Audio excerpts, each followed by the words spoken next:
la posibilidad de debatir, observamos las imágenes así en el Congreso argentino, lo que sucede en esta Latinoamérica siempre tan convulsionada políticamente, nos permite tener una visita de lujo aquí en los estudios de Telediario Federal.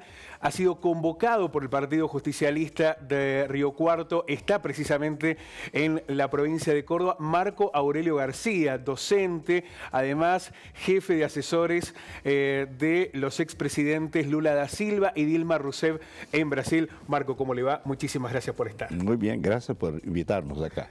Lo decíamos cuando veíamos las imágenes allí en el Congreso, una Latinoamérica muy convulsionada en lo político. ¿Qué pasó de una instancia fuerte de progresismo de gobiernos populares a gobiernos con más impronta de la centro-derecha? Sobre todo pensemos lo que sucede hoy en Brasil, en la Argentina.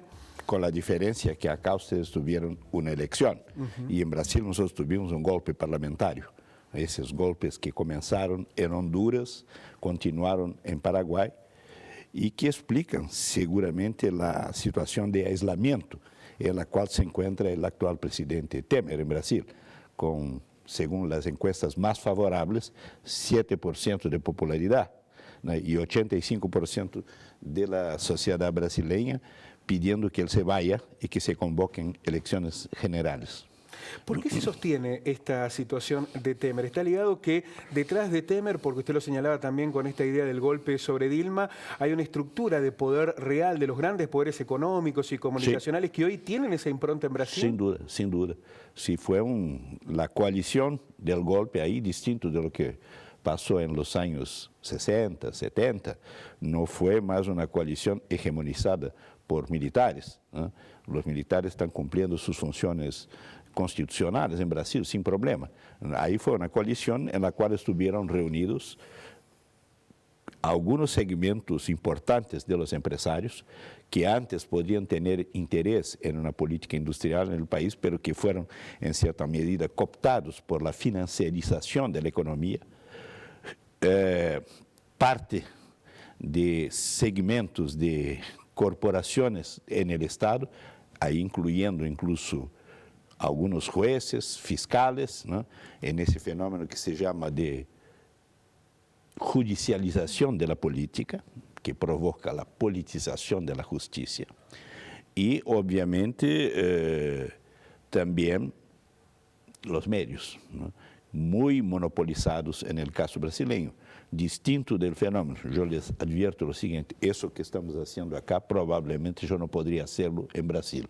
Venir a un canal de televisión, ¿no? Democrático para discutir ideas que no son las ideas dominantes. Ahí hay un tono monocordio de la prensa escrita en televisión y radio. Igualmente, profesor, cuando se da esta situación que usted señala del golpe económico, se le adjudica a Dilma una cuestión más administrativa, sí, y muchos de los que la cuestionaron y la sacaron de ese poder están embarradísimos en la corrupción.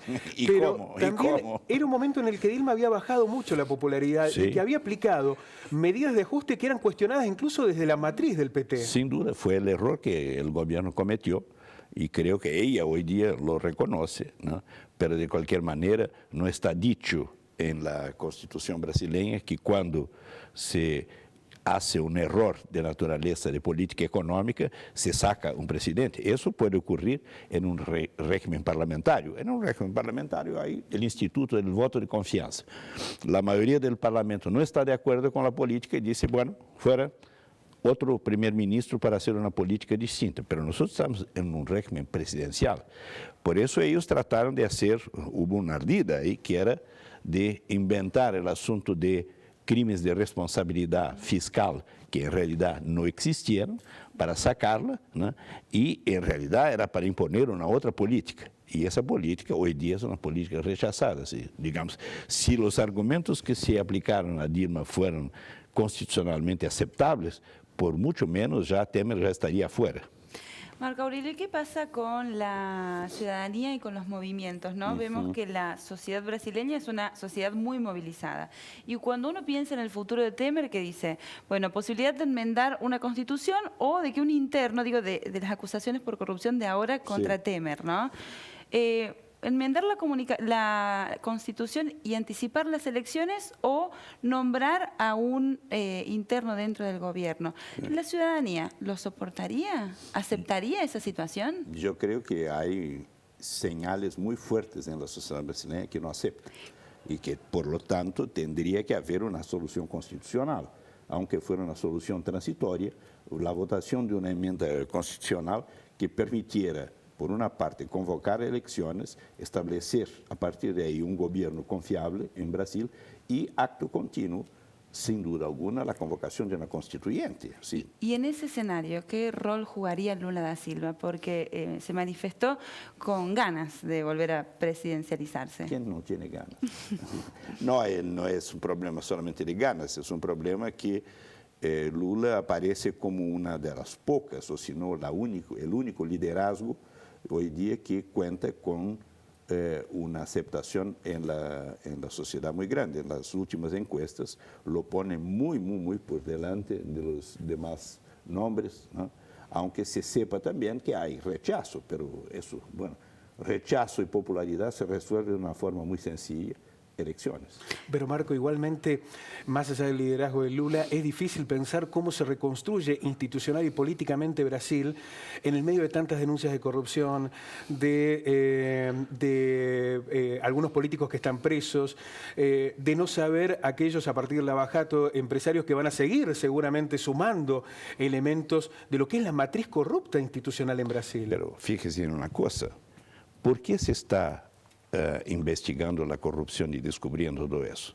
Porque crearon leyes e instituciones que lo permitieron. Yo le digo lo siguiente, esas leyes y esas instituciones las creamos nuestros gobiernos, los gobiernos del PT. La delación premiada, la autonomía de la Policía Federal, la autonomía de la Fiscalía para hacer las investigaciones. Todo eso fueron cuestiones que nosotros empujamos. También hay muchos denunciados dentro del PT, muchos políticos dentro del PT denunciados. Sí, pero ¿no? Mira, nosotros no tenemos ningún problema en relación a eso. Sí, las denuncias tienen que ser denuncias según métodos jurídicos valederos y no muchas veces atropellos que se están haciendo, es decir, y que configuran en algunos casos situaciones casi de violación del derecho.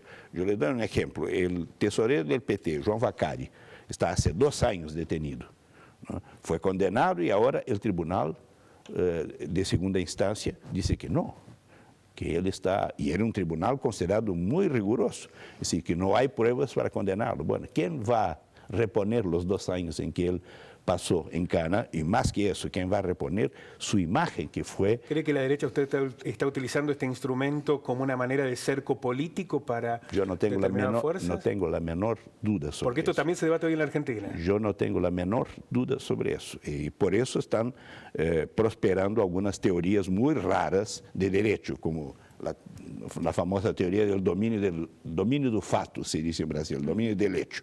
Si usted, como jefe de gobierno, no podría no saber sobre una delincuencia cualquiera de un funcionario ahí perdido en la administración de su país.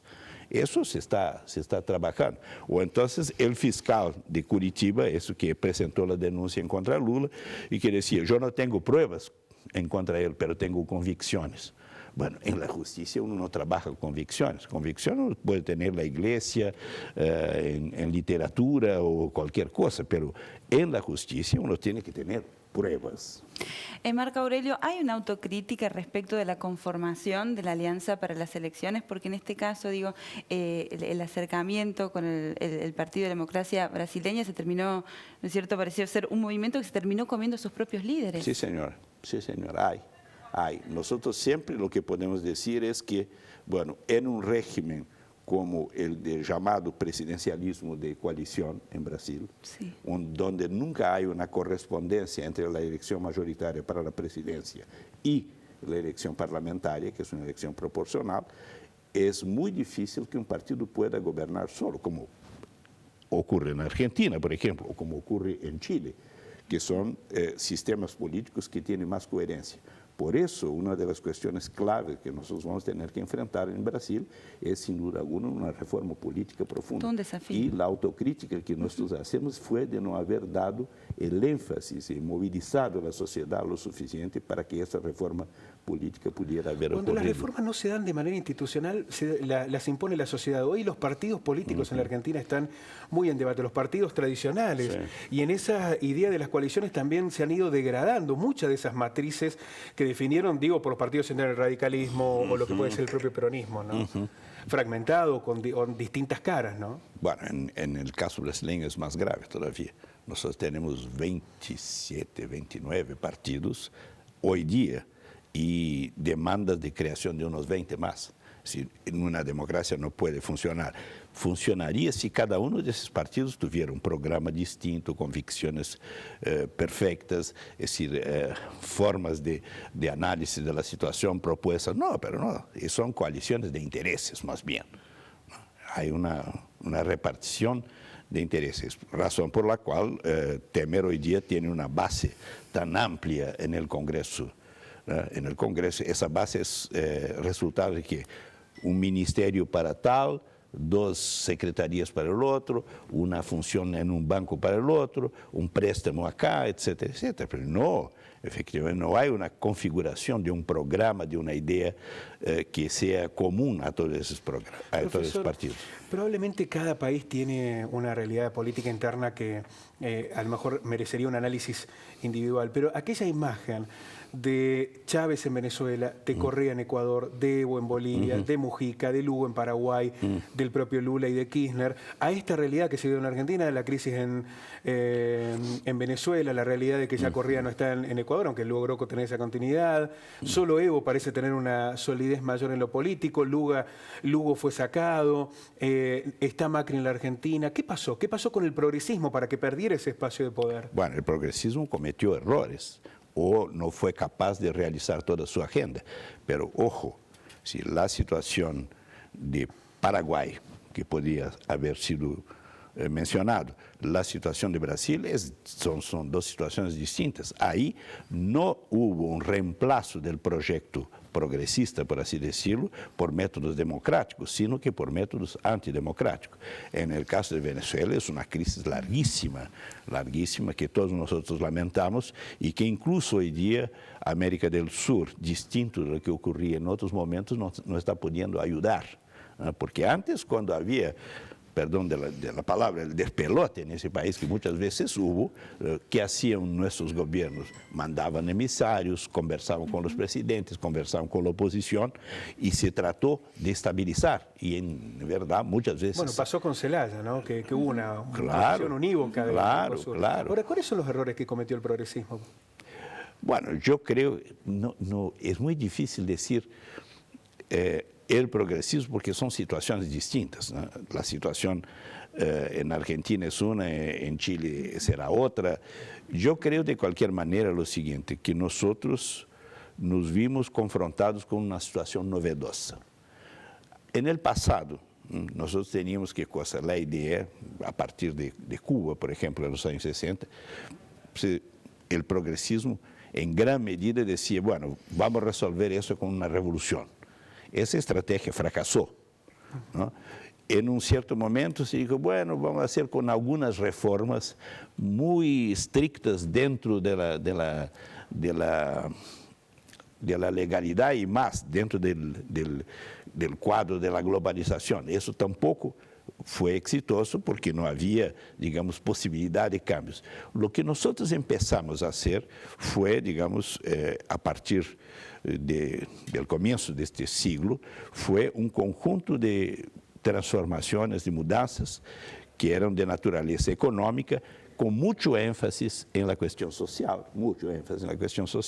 y respetando la democracia. Al ciclo progresista no se puede hacer la acusación que nosotros no fuimos democráticos. Algunos dirán incluso lo siguiente, ustedes respetaron demasiado la democracia y permitieron muchas veces que conspiraciones se desarrollaron. ¿Cuál era a Maduro en Venezuela? Por ejemplo, a Maduro en Venezuela se lo cuestionan de no tener una vocación democrática o de haber impedido el desarrollo de la oposición, o lo que pasó, por ejemplo, en la intervención del Parlamento a través de la Corte. Sí, yo personalmente creo que no fue una buena solución, todo lo contrario. Ahora, quiero decir lo siguiente, la degradación de la situación política de Venezuela no comenzó el mes pasado, ¿no? Comenzó mucho. La primera tarea que yo tuve en el gobierno Lula fue una tarea que comenzó antes incluso que el gobierno Lula se hubiera formalmente constituido. Él estaba electo presidente, pero no era todavía el presidente. Y me pidió que fuera a Venezuela en diciembre de 2002, porque había un lockout patronal que estaba tratando de echar abajo a Chávez, como meses antes había tratado de echar abajo un golpe militar, con apoyo de los gremios empresariales. Entonces, ahí hubo un proceso de desestabilización muy fuerte. Lo que nosotros hicimos en aquel entonces fue proponer la creación de un grupo de amigos de Venezuela, en el cual estaba Estados Unidos, estaba España conservadora en aquel entonces, ¿no? Estaba Chile, en fin, un conjunto de países, y conseguimos estabilizar. Venezuela cometió otros errores, los gobernantes allá, que creo que fue no haber cambiado el modelo económico, ¿no? Y cuando uno cambia el modelo económico en un país que vive del petróleo, un solo pilar, claro, se cae uno todo. Sufre la maldición del petróleo. Y eso afecta la economía. Es decir, en todas las crisis políticas que nosotros vivimos en la región, siempre hubo una influencia muy grande de errores de naturaleza económica. Usted mismo mencionaba en el comienzo que uno de los factores que contribuyeron para la caída de Dilma Rousseff fue, digamos, las políticas económicas recesivas que ella adoptó. Es verdad, es verdad. Pudiéramos haber, quizás después de una victoria tan expresiva como la de 2014, Claro, ganó por haber, mucho. haber planteado una nueva estrategia económica. No lo hizo, ¿no? Y eso que provocó incluso un conflicto, una tensión muy fuerte entre los que habían votado en ella y su gobierno, ¿no? Y su gobierno. Entonces, bueno, si usted me propone una serie, nosotros podemos juntarnos aquí durante 10 días. Sería un placer. No. Sería un placer. Nos encantaría muchísimo. Tendríamos que examinar caso por caso para llegar a una conclusión sobre eso. Ahora, una cosa sí me parece esencial. No es una derrota que tiene la dimensión de las derrotas que el progresismo sufrió en otros periodos en América del Sur y en América Latina. ¿Por qué? Porque hay fuerzas vivas que se están moviendo. Mañana habrá, y yo espero que será fuerte, una huelga general en Brasil. Y eso puede ser un síntoma, digamos... Aquí se habla de que estamos volviendo a los 90 en algunos aspectos. Sí. En aquella década que no solo en la Argentina, sino en Latinoamérica impuso fuertemente el neoliberalismo, la idea de la deuda externa, la privatización, Sí. el ajuste, reducir el déficit fiscal a costa de la situación social. Sí, pero lo que es distinto quizás de los 90, yo no sé en el caso argentino. Aquí tuvimos a Menem en los 90, Cavallo, Sí, el estallido del 2001, sí, fue una explosión. los conocí y vine muchas veces acá y supe, pero creo que hay una cosa que no hay que despreciar, hay una memoria. La sociedad, porque con toda esa crisis, incluso una crisis del PT, ¿por qué Lula tiene 30% de rating en las encuestas y aparece como ganador en la segunda vuelta? Porque hay una memoria en la sociedad. Hay una memoria de la sociedad. Yo no sé cómo es exactamente la situación en Argentina, pero tengo entendido que los sectores de oposición hoy día tienen su peso en la sociedad. Si hay democracia, si no hay presiones, sea judiciales, sea de los medios, sea del poder económico, yo creo que la sociedad podrá efectivamente corregir. Pero si no puede corregir, paciencia. En política como en el fútbol se gana y se pierde, ¿no? Profesor, ante esa realidad de la nueva Latinoamérica o distinta de comienzos del año 2000, y sobre todo teniendo en cuenta que Brasil estuvo posicionado como líder del bloque, ¿cuál es el escenario del Mercosur? Porque aquellos gobiernos progresistas buscaban superar una unión estrictamente económica y avanzar en intercambios culturales, sociales. Bueno, ¿cuál es el rol, el escenario del Mercosur hoy? El escenario hoy día es muy malo, porque está congelado. Brasil, la política externa de Brasil es una política, no hay política externa. Y creo que no hay porque hicieron los gobernantes actuales, parece que es el caso de otros países, pero no quiero entrar en eso, una evaluación incorrecta de la situación internacional.